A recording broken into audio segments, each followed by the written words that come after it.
So as the countdown continues to wind down for our curse, things are continuing to look more and more bleak for our main character. After our journey to Utasoft, most of what we were able to gain was the knowledge that more and more people have either gone dead or missing in relation to this game. Now, Oyama, for some reason, still wants to go with some more realistic reasoning for why the employees of Utasoft have gone missing. He seems to think maybe the bankruptcy has caused them to be blown to the four corners of the world, but still, there's really no arguing the fact that Yutani is dead. And there's definitely some relation between Yutani's death and the game.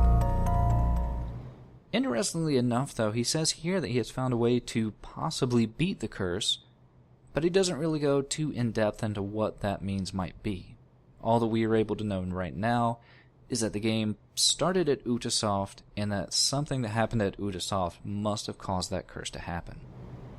Possibly it had something to do with Akuda being a part of it. And we were able to get Akuda's address from that employee ledger from the previous chapter, so that is where we are going to be heading next, though, as per usual, Oyama will not be joining us. He's going to be checking out Odaka's TS some more, so let's go ahead and head to Akuda's house.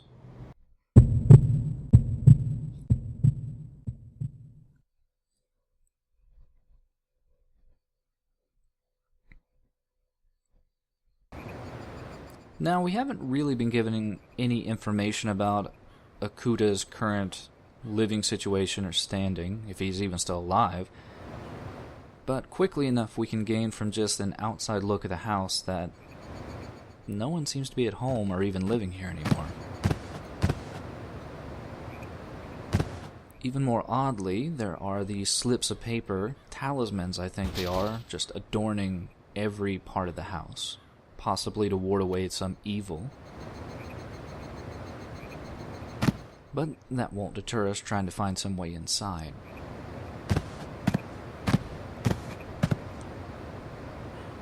Still, it doesn't look like there's many avenues inside. Though before we can investigate too much more, we do have an email from Oyama.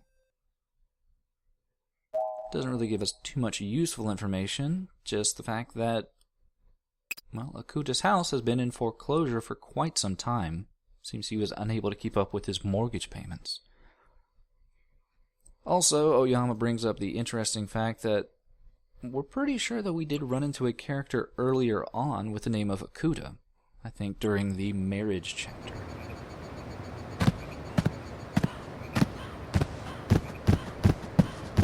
But it's quickly enough that we do find some means of getting inside. Possibly somebody tried to break inside and steal whatever was left inside the house, or possibly squat.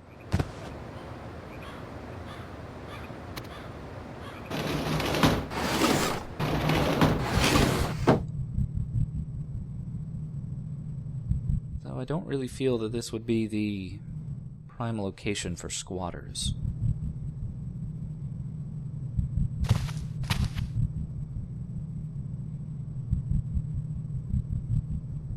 Now, for the most part, there are a number of doors, closets, things like that in the Akuda household, but for the most part, there's nothing to find. There's not going to be much in the way of scares inside of them. More or less just red herrings that I'm going to completely ignore.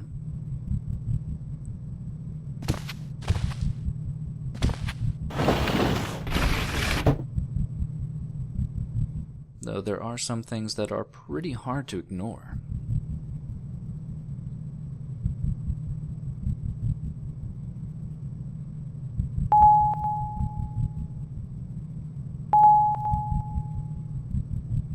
But as it is a new day, we do have a brand new game download. And this game chapter is pretty unique in the fact that we are not even a part of it.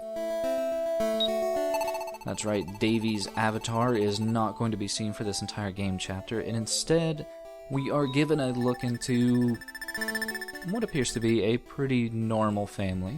Not really prime RPG fodder, I suppose, but I think by this point in the game itself, we are not even under the pretense anymore that we are playing an RPG, but instead that this is something very relevant to the backstory of the curse itself.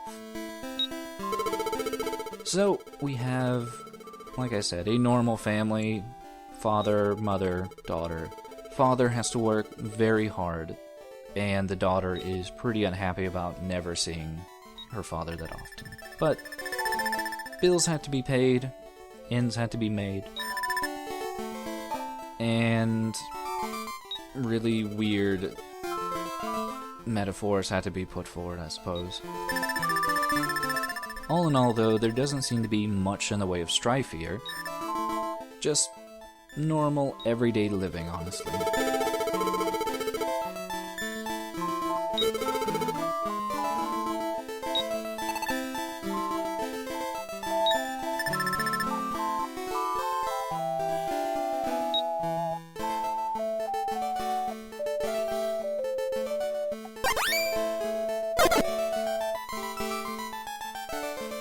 So, with father off at work, it's time to have dinner with the mother.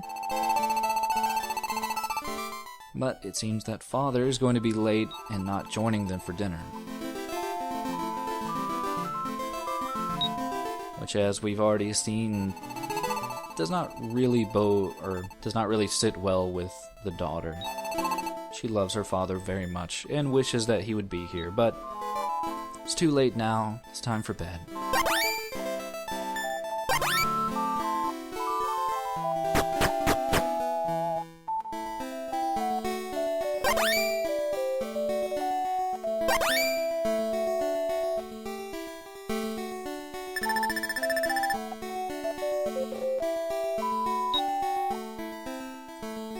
And we have another brand new fresh day. Still no father around. Even if we look to the far corners of the house, he would not be here. But before we go ahead and talk to the mother character, we do want to head upstairs really quick because this is one of the few opportunities in this chapter that we have to get the item. It's hidden away in one of these chests here. And this is one of the chapters where it is particularly easy to miss the item that you need to get.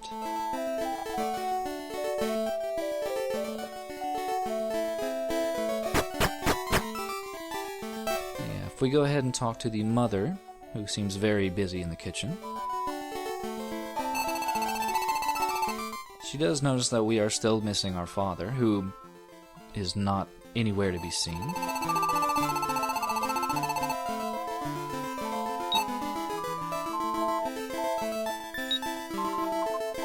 Leading into another fatherless evening. Now, we don't know what the father's job is, why it has to be so time-consuming. Maybe there's something sinister there.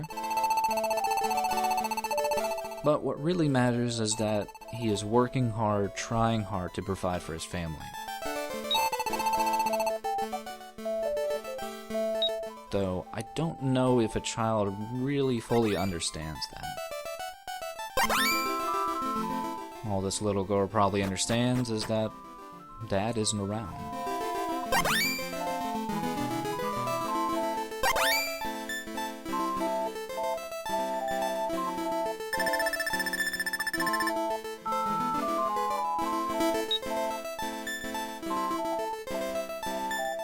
And as days continue to pass, father still nowhere to be seen. The daughter starts to get a little bit hostile, a little bit sad, more and more with each passing day.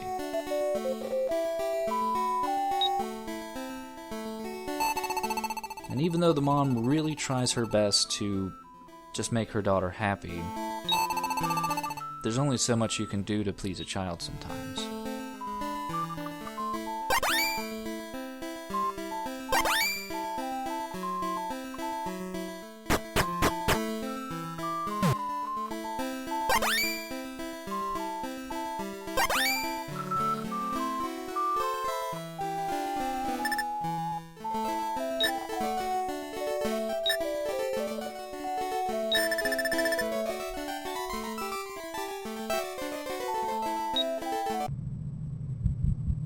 Still, at this point, we're not entirely sure what significance that has, but I get a feeling that if we look around a bit more, especially with the amount of gore, that something might come to fruition, some deeper understanding.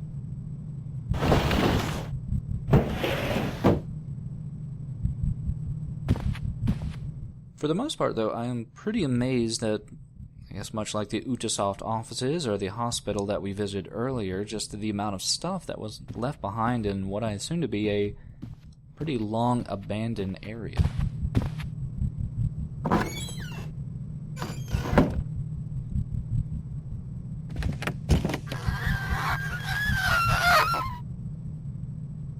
If you're wondering where that came from, it seems to be this little door here. Though, as of right now, there is nothing in the storage area.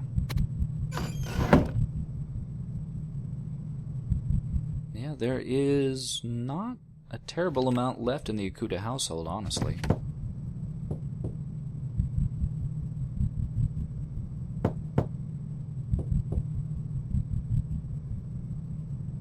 And I wasn't entirely sure.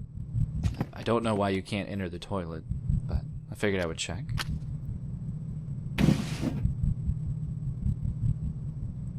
Also, mysteriously, we find some children's shoes.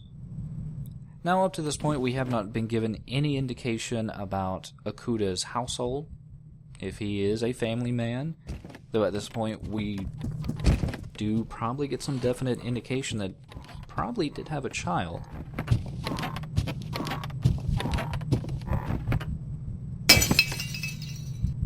And that does seem to have some significance, especially after that RPG section we just played where you had a small family with a child.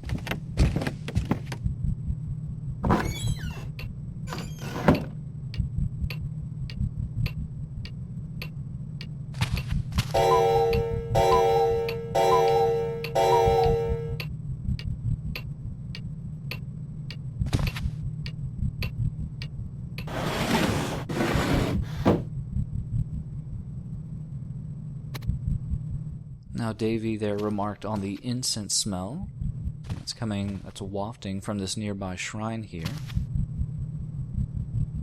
where he does bring up a very odd point that there must be someone here because this incense seems freshly lit.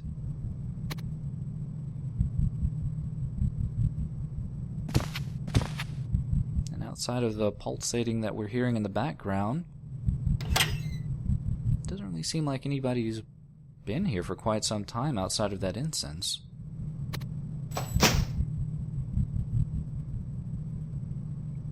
Also, that drawing is somewhat significant because over the course of the game we have seen similar crayon drawings, such as the one like this on the desk. And before I investigate that, I kind of wanted to investigate something first beforehand, but we can't. Basically, we now know that Akuta does have a little girl.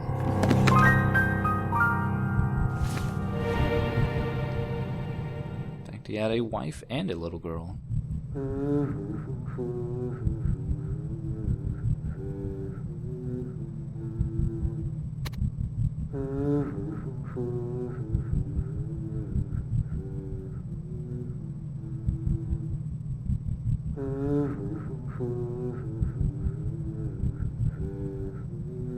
I think he's coming from inside the closet.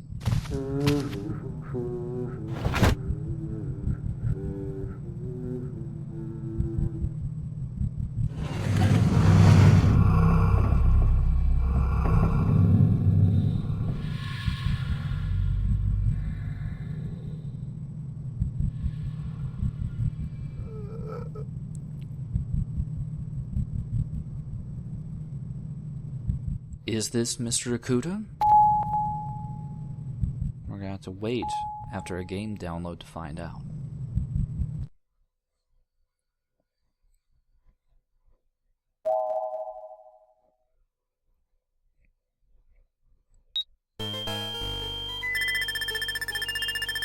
So things have come to a head with the daughter and mother, with the father not being home. The daughter finally feels at this point that the father has just stopped loving her. Something has to be more important than their family. It just doesn't matter. The daughter has had enough. Time to run away from home.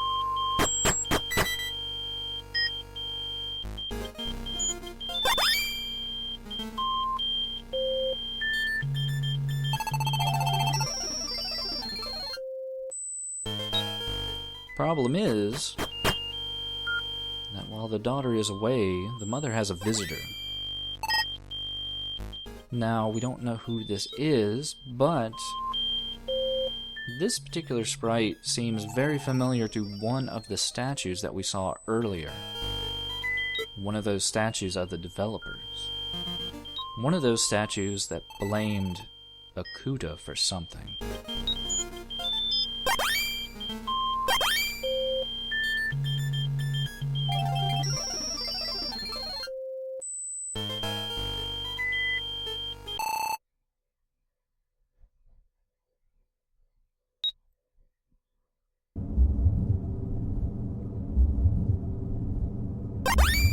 And as the daughter makes her way home, we find that the home in the RPG was the Akuta residence, and that the little girl was Akuta's daughter.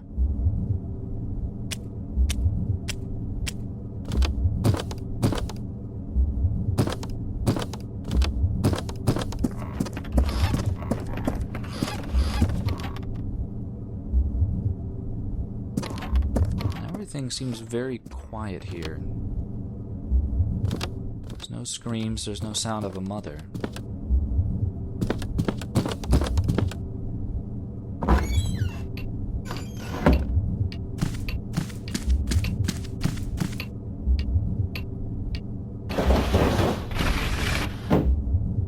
Something is definitely wrong.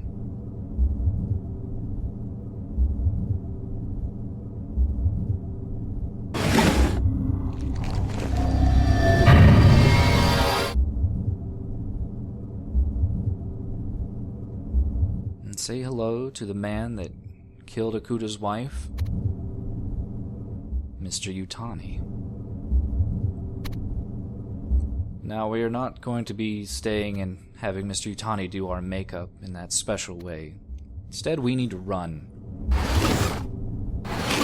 Much like the hospital escape, Yutani is very quick, he is very dangerous, and especially in these very small areas, he can very easily catch up with you.